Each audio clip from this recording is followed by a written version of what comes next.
வச்சு 2 பனைமரத்துக்கு இடையில கட்டி காய போட்டு உள்ளே குளிச்சுக்கிட்டு இருக்காரு. அவர்கிட்ட ஒரே ஒரு வேட்டி தான். எப்படி குளிச்சுக்கிட்டு இருப்பாருன்னு யோசனை பண்ணி பாருங்க.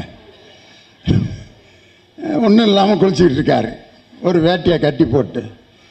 திடீர்னு அந்த கிராமத்தில் இருக்க பொம்பளையெல்லாம் சினிமா படம் போட போகிறாங்கக்கா, திரையை கட்டிட்டாங்க வாங்கன்ட்டு அந்த வேட்டிக்கு இந்த பக்கம் ஒரு 50 பொம்பளை உட்காந்துருக்குதுங்க.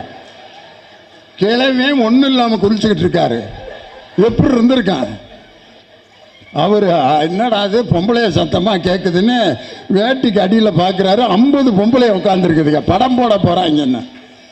அப்புறம் கிழமை அங்கே இருந்துட்டு கத்திருக்காரு, படம் கிடையாது ஒன்றும் கிடையாது, என் வேட்டியை அவுத்து காய போட்டிருக்கேன், படம் போட போகிறாங்களா, எதிரிங்கடி, நான் ஒன்றும் இல்லாமல் நின்றுக்கிட்டு இருக்கேன்ட்டு தலைவிரிக்க ஓடிடுச்சுங்க.